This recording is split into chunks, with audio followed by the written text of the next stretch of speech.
A palavra fracassado saiu da boca de Carolina com uma facilidade assustadora, cortando o silêncio do nosso apartamento na Vila Madalena, como o estilhaçar de um vidro. Ela a disse sem raiva, sem paixão, apenas com o tom frio e final de um médico declarando a hora da morte. Eu não posso atrelar meu futuro a um fracassado, Lucas. Acabou. Eu fiquei parado ali, no meio da sala que havíamos decorado juntos, o cheiro do meu café da manhã ainda no ar, e senti o chão desaparecer sob meus pés. Há apenas 12 horas, eu era Lucas Andrade, gerente de projeto sênior em uma multinacional de tecnologia, o noivo de Carolina, o homem com um plano de 5 anos. Agora, eu era apenas um fracassado.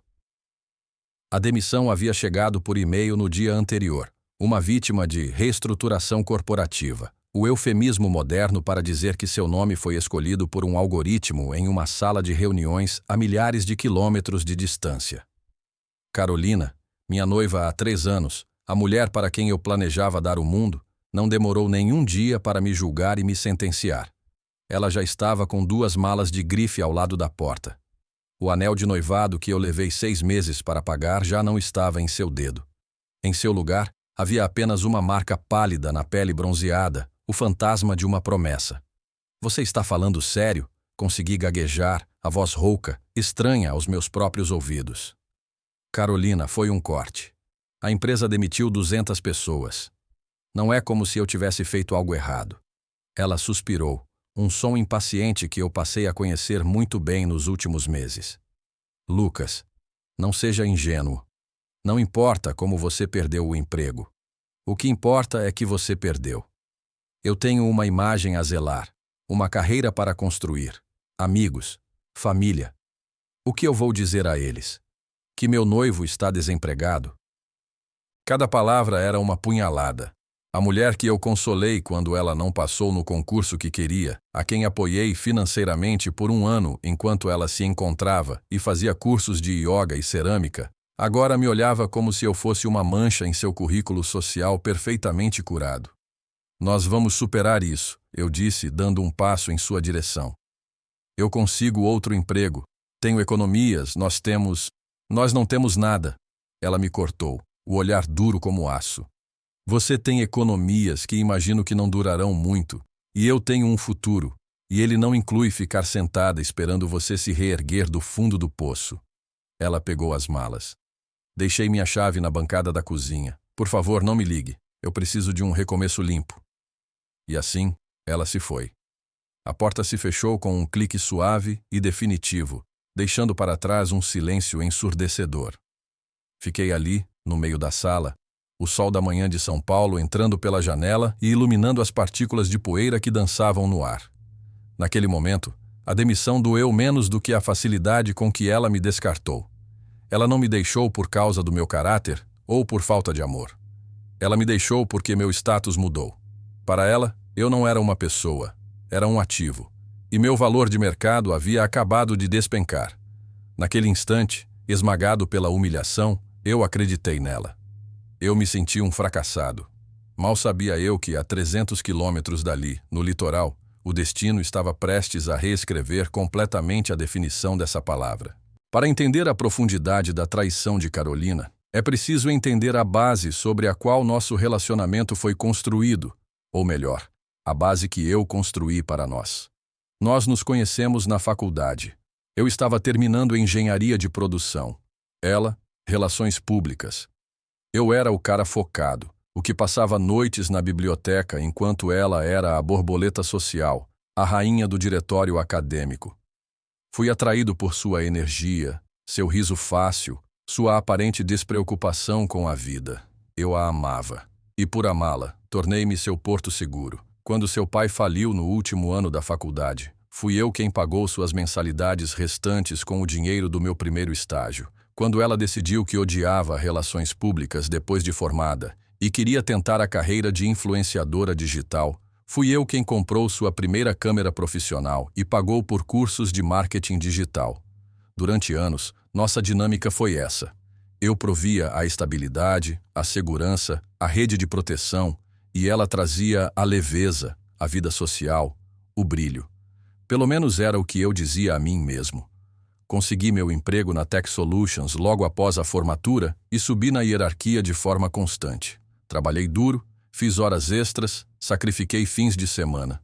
Tudo com um objetivo em mente: construir um futuro confortável para nós. Compramos o apartamento na Vila Madalena, financiado inteiramente por mim, embora o nome dela estivesse na decoração e em todas as festas que dávamos. Eu a pedi em casamento em uma viagem a Paris, uma viagem que planejei por um ano, em um restaurante com vista para a Torre Eiffel, que ela postou incansavelmente em seu Instagram por semanas. Nos últimos anos, no entanto, a dinâmica começou a mudar. Minha estabilidade não era mais suficiente. Ela queria luxo. Minhas conquistas profissionais não eram mais motivo de orgulho, eram expectativas. Ela começou a fazer amizade com um círculo de pessoas para quem a aparência era tudo. Mulheres que trocavam de marido como trocavam de bolsa e homens que mediam o valor uns dos outros pelo modelo do carro. Carolina começou a se tornar uma deles. Comentários sutis se tornaram críticas abertas. Lucas, o carro do marido da Renata é blindado. Por que o nosso não é? Ou, você viu a casa de campo que o pai da Bruna comprou? Podíamos ter uma se você fosse mais ambicioso. Eu ignorava, atribuindo à pressão social, à imaturidade. Eu acreditava que o nosso amor, a nossa história, era mais forte do que aquilo. Havia uma pessoa que via através da fachada dela. Minha tia Matilde. Tia Matilde era a irmã mais nova da minha mãe, uma artista plástica que vivia reclusa em um apartamento antigo, mas enorme, de frente para o mar no Leblon, Rio de Janeiro. Ela nunca se casou, nunca teve filhos, e viveu a vida em seus próprios termos. Era excêntrica, direta, e via a alma das pessoas. Carolina a detestava. Sua tia é tão esquisita, Lucas. E aquele apartamento dela? Cheira a tinta e naftalina. Mas para mim, tia Matilde era um farol. Depois que meus pais faleceram em um acidente de carro quando eu tinha 25 anos, foi ela quem me segurou. Ela era a única família que me restava. Eu a visitava no Rio a cada 2 meses. Passávamos horas conversando, bebendo vinho barato e olhando para o mar da sua varanda. Ela nunca me dava conselhos diretamente, mas tinha um jeito de fazer as perguntas certas. Ela te admira pelo que você é, meu filho, ou pelo que você pode dar a ela? Perguntou-me uma vez, depois que Carolina se recusou a acompanhá-lo em uma de suas visitas. Na época, defendi Carolina, disse que ela estava ocupada, que minha tia não a entendia. Hoje, a pergunta de Matilde ecoa em minha mente com a clareza de uma profecia. Minha última conversa com ela foi por telefone, uma semana antes da minha demissão. Sua voz estava fraca, a quimioterapia a estava consumindo, mas sua mente estava afiada como sempre. Não deixe que ninguém te faça sentir pequeno, Lucas. Você tem o coração do seu pai e a força da sua mãe. Isso vale mais do que todo o dinheiro do mundo. Ela faleceu 2 dias depois. Eu estava tão submerso na minha própria crise iminente, no trabalho e nas crescentes críticas de Carolina, que só soube da sua morte na manhã em que fui demitido. A notícia chegou através de seu advogado, Dr. Arantes. Eu mal tive tempo de processar a perda da minha última âncora familiar antes que Carolina me acertasse com seu próprio golpe. E assim, em um período de 24 horas, perdi meu emprego, minha tia e minha noiva. Eu estava no fundo do poço, afogado em luto e humilhação, acreditando nas últimas palavras de Carolina. Eu era um fracassado. Era o que eu pensava, até que meu telefone tocou 3 dias depois. Era o Dr. Arantes novamente, e as palavras que ele disse em seguida não apenas me tiraram do fundo do poço, mas me catapultaram para uma estratosfera que eu nem sabia que existia. Os 3 dias que se seguiram à partida de Carolina foram um borrão de dormência e desespero. O apartamento, antes um lar vibrante, agora parecia uma caverna vasta e silenciosa, cada objeto um lembrete doloroso do que eu havia perdido. Fiquei perambulando pelos cômodos, tocando nos móveis que escolhemos juntos, olhando para o espaço vazio no armário onde as roupas dela costumavam ficar. O silêncio era meu companheiro constante, quebrado apenas pelo zumbido da geladeira e pelo som dos meus próprios pensamentos sombrios. Eu me sentia completamente à deriva. A estrutura da minha vida, meu trabalho, meu relacionamento, minha identidade como provedor, havia sido arrancada de mim. As palavras de Carolina ecoavam em minha cabeça. Fracassado. A palavra se agarrou a mim como uma segunda pele. Eu comecei a acreditar nela.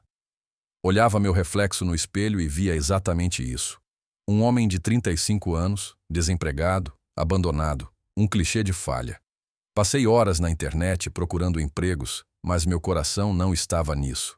Cada descrição de vaga parecia um Everest que eu não tinha forças para escalar. A confiança que eu levara anos para construir havia evaporado. Eu mal comia. Sobrevivia a café e sanduíches velhos. O luto pela minha tia Matilde misturava-se à dor da traição, criando um coquetel tóxico de tristeza que me paralisava.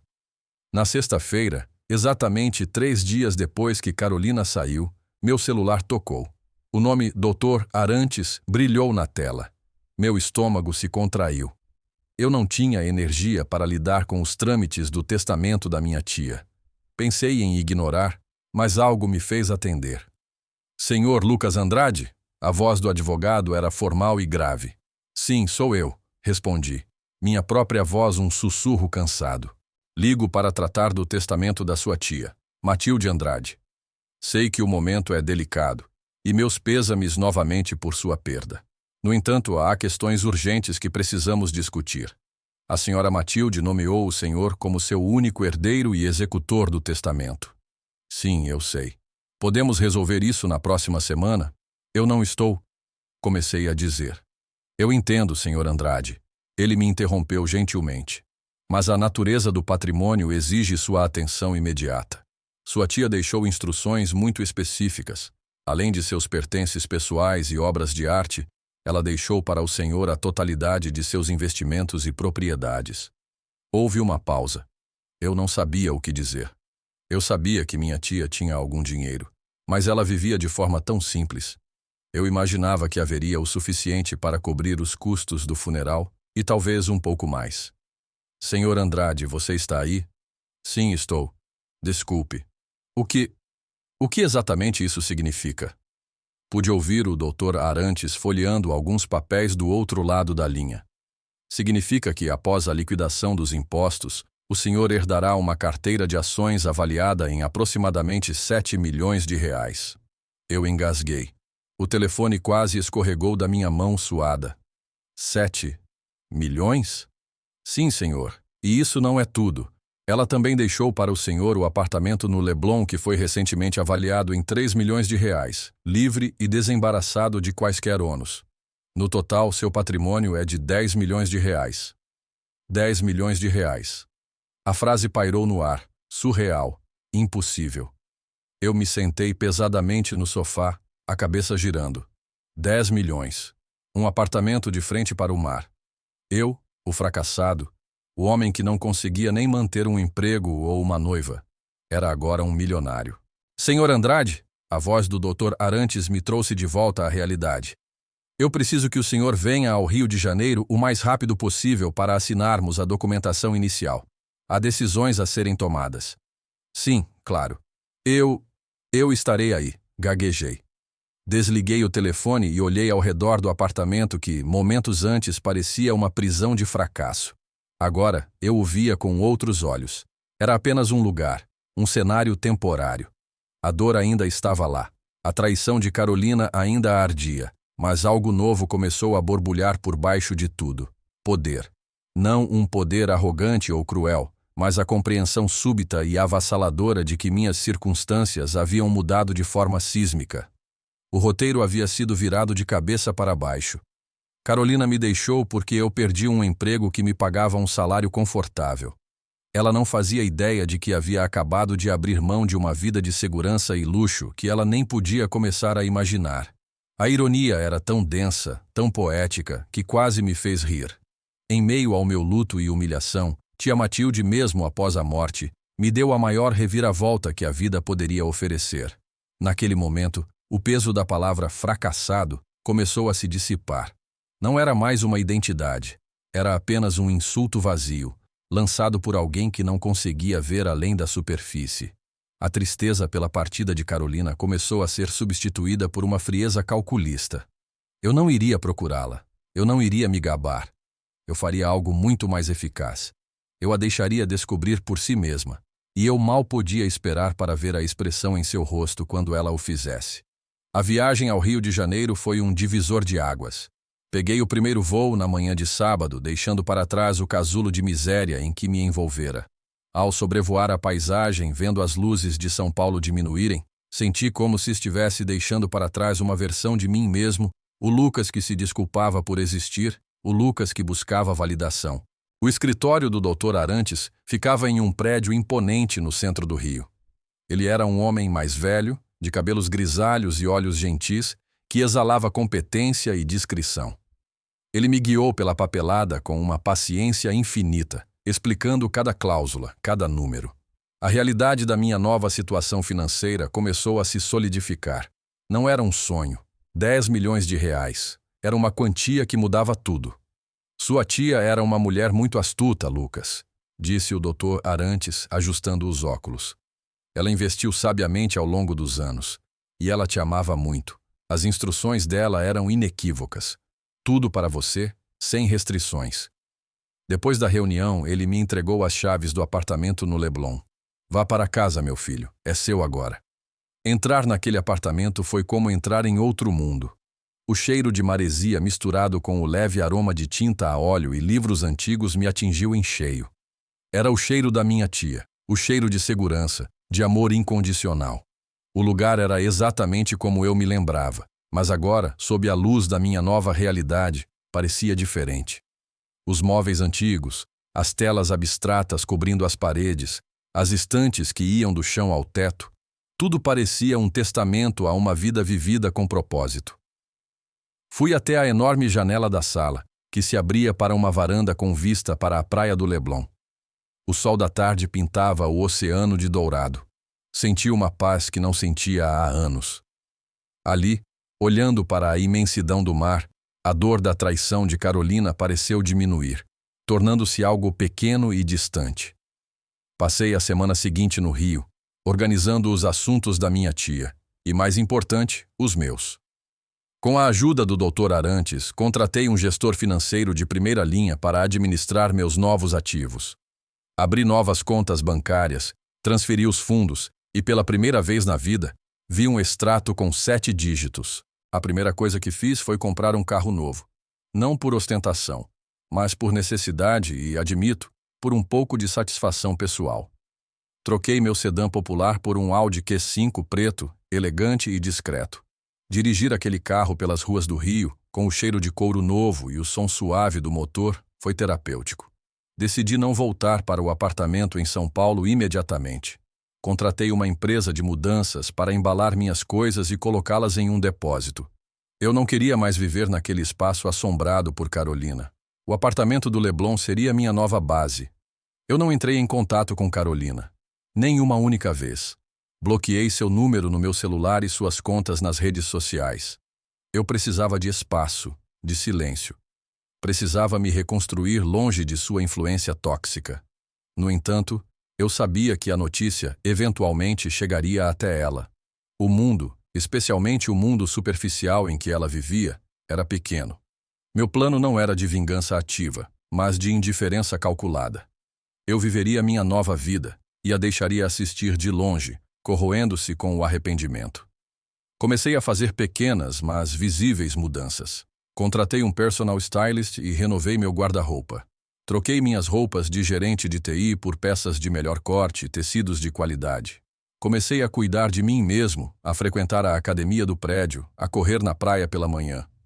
Uma noite tirei uma foto da vista da minha varanda ao pôr do sol, com uma taça de vinho em primeiro plano. Postei no meu Instagram, que eu raramente usava, com uma legenda simples: Novos começos.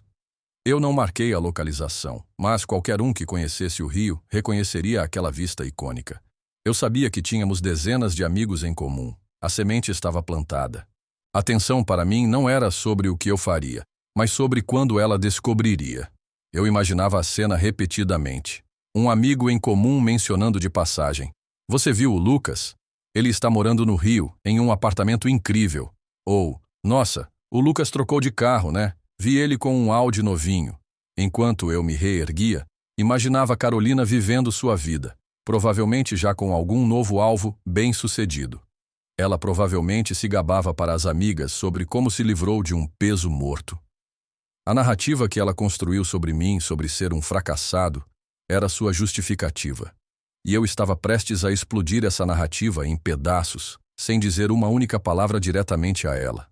A espera era parte da estratégia. Cada dia que passava em que eu me tornava mais forte, mais rico e mais feliz, era um dia a mais para a verdade fermentar.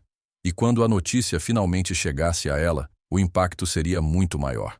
A justiça, eu estava aprendendo, era um prato que se come frio, de preferência com uma vista deslumbrante para o mar. Passaram-se quase 2 meses. 2 meses em que me dediquei a construir uma nova vida. Mergulhei no trabalho de catalogar as obras de arte da minha tia, um projeto que me conectou a ela de uma forma profunda. Descobri que muitas de suas pinturas que ela guardava empilhadas em seu estúdio tinham um valor considerável no mercado de arte. Comecei a frequentar galerias, a conhecer curadores, a me educar em um mundo que sempre me fascinara, mas que eu nunca tivera tempo para explorar. A minha transformação não era apenas externa. A segurança financeira me deu uma calma que eu nunca havia experimentado. A ansiedade constante sobre desempenho, sobre metas, sobre provar meu valor, simplesmente desapareceu. Pela primeira vez, eu estava vivendo para mim. A notícia, como eu previra, chegou a Carolina através de um amigo em comum, o Fernando. Ele me ligou em uma tarde de terça-feira. Cara, não sei se devo te contar isso, mas... Ele começou hesitante. Pode falar, Fernando. Eu disse, sentindo uma pontada de antecipação. Encontrei a Carolina ontem em um bar. Ela estava com um cara novo, um tal de Ricardo, um playboy que vive do dinheiro do pai. Enfim, ela começou a falar de você. Disse que você estava na pior, desempregado, que ela teve que terminar porque você era um caso perdido. Cara, foi péssimo. Ela te pintou como o maior perdedor. Eu sorri do outro lado da linha. E o que você disse? Eu não aguentei, Lucas, eu disse. Engraçado, porque falei com o Lucas semana passada e ele parecia tudo, menos um caso perdido. Ele está morando em um apartamento absurdo no Leblon. Herdou uma fortuna da tia. Acho que ele está muito bem, obrigado. Houve um silêncio. E qual foi a reação dela? Perguntei, saboreando o momento. Cara, você tinha que ver. O queixo dela caiu. Ela ficou branca, depois vermelha. Gaguejou alguma coisa sobre eu estar brincando. O tal do Ricardo ficou olhando para ela com uma cara de "que história é essa?". Foi a cena mais constrangedora que eu já vi. Ela tentou disfarçar, mas o resto da noite dela estava arruinado. Ela não parava de olhar para o celular, provavelmente tentando achar seu perfil nas redes sociais. Eu agradeci ao Fernando e desliguei, sentindo uma onda de satisfação catártica. A bomba havia sido lançada. Não demorou muito. Naquela mesma noite, meu celular começou a vibrar com um número desconhecido. Depois outro. E mais outro. Eram as amigas dela, as mensageiras. Ignorei todas. Então, uma mensagem de texto de um número que eu não reconheci. Lucas, é a Carolina. Precisamos conversar. Acho que houve um grande mal-entendido. Mal-entendido. A audácia dela era quase admirável. Ignorei. No dia seguinte, ela ligou do telefone da mãe dela. Desta vez, atendi. Alô? Eu disse, a voz calma e neutra. Lucas, graças a Deus, sou eu, a Carol. A voz dela era doce, quase chorosa. Uma performance digna de Oscar. Eu tenho tentado tanto falar com você. Fiquei tão preocupada. Preocupada? Repeti sem emoção.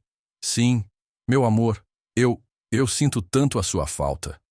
O que eu fiz foi horrível. Eu estava sob tanta pressão, assustada. Eu não agi como eu mesma. Eu te amo, Lucas. Eu sempre te amei. Deixei-a falar. Ela contou uma história mirabolante sobre como suas amigas a influenciaram, sobre o medo do futuro, sobre como ela percebeu que o dinheiro não importava, que só o nosso amor era real. Era um monólogo patético e transparente. Quando ela finalmente fez uma pausa para respirar, eu falei, minha voz fria como gelo. Carolina, o que você quer? Ela pareceu surpresa com meu tom.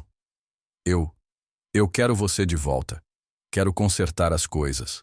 O Fernando me contou sobre sua tia.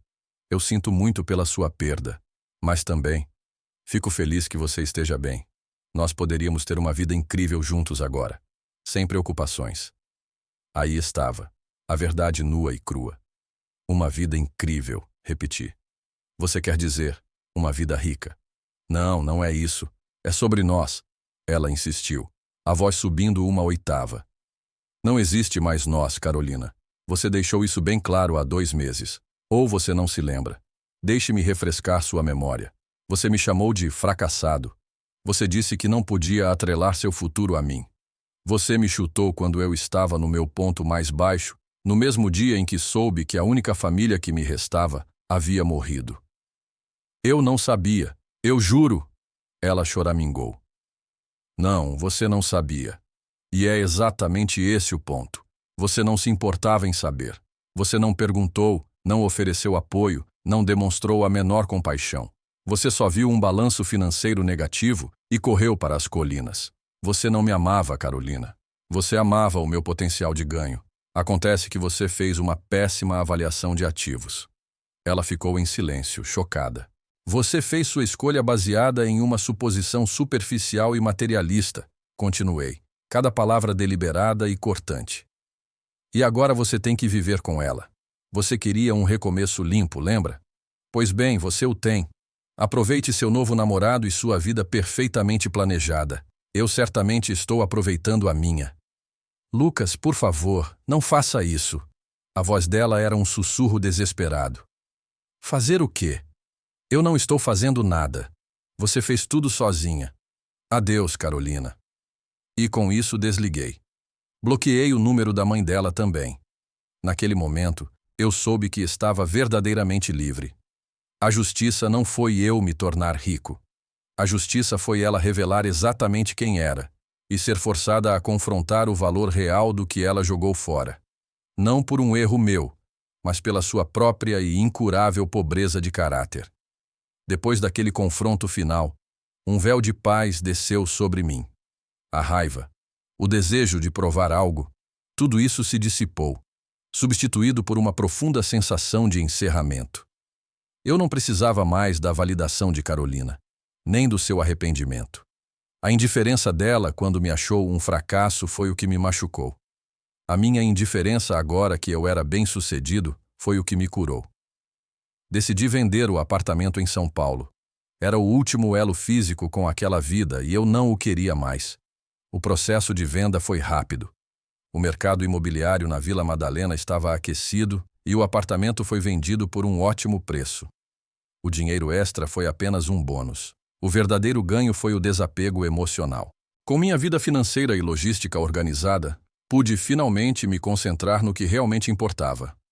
Usei parte da herança para criar a Fundação Matilde Andrade de Incentivo à Arte, uma pequena organização sem fins lucrativos dedicada a dar bolsas de estudo para jovens artistas de comunidades carentes no Rio de Janeiro.